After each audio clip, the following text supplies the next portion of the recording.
Hey guys, Cainebourne back with the Elder Scrolls Online. Today I want to talk about another important aspect of the crafting system in ESO, which is research. It is very important that you start researching traits as soon as humanly possible, as it is very time consuming. There are ways to reduce the time it takes to get this research done, but the best thing to do is to start on day one. I did not follow this advice, as you will see very shortly, and so it is going to be a very long time before I can make all of the things that I would like to make. My last 3 videos on crafting, which were provisioning, enchanting, and alchemy, were very well received and will be linked in the description of this video if you will find them helpful. It probably would seem like a natural progression then for me to cover clother, woodworking, and blacksmith.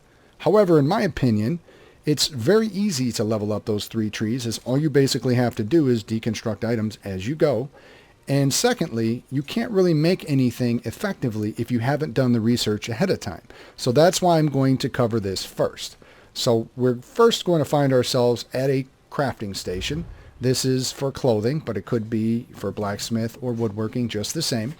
And I'm first going to tell you how you would level up those 3 trees I mentioned, which is pretty simple, and I've showed it in my beginner guide. You just take an item and you basically deconstruct it. You load it up and you tear it apart, and that is going to raise that tree a little bit. There are 2 reasons why I decided to bring up deconstructing at this point. One is every time you have an item that you've looted in a dungeon or from an enemy, you have to make a decision. Do I want to deconstruct it to level up my skill tree, or do I want to research it? If you research it, it's going to destroy the item. If you deconstruct it, it's going to destroy the item. Either way, you're going to lose that item, but what's more important? Does it have a trait on it that you would like to research, or is it simply junk that you want to use to progress your level? The second reason is you have to level up the skill tree if you want to be able to allocate all of the points you need to reduce your research time. In each of the trees, we're going to use clothing as this example, there is going to be a skill that you can pump in points. And in each tier, it's going to do something different as far as reducing the time it takes to research. With 1 point, it's going to reduce your research time by 5% and allow you to research 2 items at once. With 2 points, it's going to reduce your time to research by 10%, still keeping you at 2 items. At 3 points, it's going to reduce your research time by 20% and allow you to research 3 items. And finally, at the 4th and final skill point, your research times are reduced by 25%, and it limits your research time to 30 days. And what that means is, that may sound kind of odd, but once you get up, or the more I should say, traits that you research on each item, the time it takes to research is going to increase. It starts out around 5 or 6 hours, goes up to maybe 8 or 9, then 20, and so on and so forth. Finally, when you have 8 items, it's actually going to pass 30 days. It's going to be 32 days, and when you're on your 9th and final trait, it's going to take 64 days. So by having the 4 skill points allocated into stitching in this example for clothing, it is going to make that last one only take a maximum of 30 days, or even the last 2, probably for tier 8 and 9. So that is very important, and that's another reason why you're going to need to level up that skill tree. But let's actually talk about research itself, because now we've talked about the decision between deconstructing and research, and where you're going to put in the points and how to reduce the time. But what the heck is research? Why are you even doing it? In every item in the game that you have as armor, weapons, whether it be metal weapons or wooden weapons, shields, armor, all of that kind of stuff, there's going to be a bunch of different traits, 9 in total. There's sturdy, impenetrable, reinforced, well-fitted, training, infused, prosperous, divines, and near-honed. All of those are going to have different effects that you're going to decide whether or not they're important for you. You're going to be able to apply those traits to these different types of armor once you know those traits. As you can see, I know a couple of them on some of these items. Later on, it's going to become even more important because you're going to find areas like this, which are a special forge location, and it is notated by this sort of icon where it sort of has like almost a flame and then a hammer crossed. And that is going to denote an area where you can create these special sets. Now, this is a set that requires 3 traits, and it's called Seducer. I am able to make probably only 1 piece so far of this, if I could find it real quick. But I'll actually have to go into creation, And you can check here whether or not you have the items to make it or if you have the knowledge. But I want to show here that I have 3 traits unlocked for this particular piece, which is the helmet. I have Divines, and then I have Infused, and then I also have Reinforced.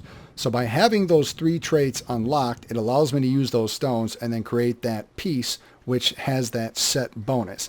And as I've covered in a past video, which I'll also link in the description, that talks about different sets and things like that, you typically sets have bonuses, and you're looking at it right here in front of you with 2 pieces, 3 pieces, 4 pieces, or 5 pieces. So in addition to just adding a trait to the armor, such as Reinforced in this case, which increases the armor value by 12%, if it's part of a set, with 2 of them you're going to get better magicka recovery, with 3 you're going to get more maximum magicka, and so on and so forth. So adding the traits is important, and adding sets to the pieces, or making the pieces a part of a set, is incredibly important. So when we're in the standard research tree here, pretty much we're going to be able to scroll through, and we're going to see a number by all of the items that actually have something that we can break down and we can research. So let's take a look at this belt and maybe click on this Reinforced, I think is one that we do not have yet. No, I'm sorry, Infused is a researchable one. So you click R, and you see the Ancestor Silk Sash of Health. And that is going to teach me the Infused trait. I'm going to be able to research that. It's going to take about 16 hours, because I think this is the 2nd or 3rd. I think it's actually the 3rd trait for the belt I'm going to be learning. So let's go ahead and do that. I'll just click it and hit E. And now the research has begun. In 16 hours, I will now know a 3rd trait for sashes.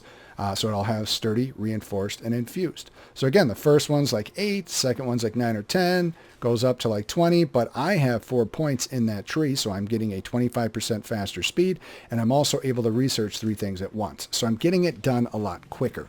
So the main point I want to drive home is max out those crafting trees as fast as you can, at least to 45. Get the 4 points into the trees that reduce the research time, and always be researching items as early as you can so that you can get this done, because it is going to take several months to get all of this research done, even if you start at the very beginning. If you're like me and you're already champion level 200, and look at all my other skills. I've got Alchemy maxed out, I've got Enchanting, I've got Provisioning, all maxed out. Blacksmithing and clothing are pretty good, and woodworking is a little bit behind because you don't get as many wood items to break down. I'm pretty much feeling very complete as a character, except now I've got to wait a very long time to do research. That's why you will kick yourself if you don't start doing this very, very early. I want to mention, in addition to sets that take 3 traits, there are also some, if we look at the map here real quick, and I know one off the top of my head in the Gold Coast.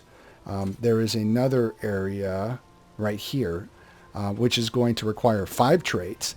And then there's actually the Twice Born set that requires 9 traits.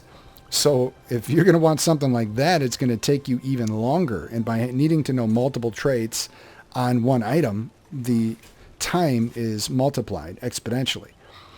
There are other ways to increase this a little bit. If you're a member of ESO Plus, your research times are reduced by an additional 10%. So that is something to take into account as well. So hopefully this gives you a pretty decent grasp of how research works in ESO and why it's important. And just to recap, let's take a look at my actual armor here, which was made by somebody else. So this is basically a set that works really well for me as a Nightblade. The Night Mother is a set, so this person had to know 3 traits in every single piece of armor that I have in order to be able to make that set. Also, they put on the trait of Divines, which increases my Mundus Stone effect. The Mundus Stone is, basically a permanent buff that you get. In my case, it's the Thief, so it raises my crit chance. Well, my crit chance is raised even higher by having Divines on each piece. So it's very important to know that trait of Divines, and very important that she was able to make this set. And I'm not just wearing one set, I'm wearing Night Mother's and then also Hunting's Rage. So that's yet another set where she had to know 3 traits for each one. So as you can see, it took a lot of time and effort for me to even get a hold of armor and weapons that have these sorts of traits and set bonuses on them, and that is why you want to start researching as early as humanly possible. If there is anything I didn't cover for you, if there are questions that remain, if you are unclear about anything, please let me know in the comments, and I would be more than happy to help you. Thank you guys so much for watching, and just so you know, the reason there was a longer gap than normal in between videos, I had a very tough week. I had a minor surgery on my toe, which ended up infected, had a high fever, missed some work, was feeling very poor, and didn't play any video games, make any videos, or do anything for a couple days. Yesterday, I just put out a little indie game that took me a couple of minutes. These types of videos take a lot more time, effort, and research for me to put together, and I wasn't up to it. I apologize, but I will be back on a consistent schedule. If this is your first time checking out the video, or my channel in general, please go ahead and check out the description. Look at those other crafting guides I mentioned and check out everything else I have to offer. Consider liking and subscribing if you find some stuff that you like. Thank you guys so much for watching.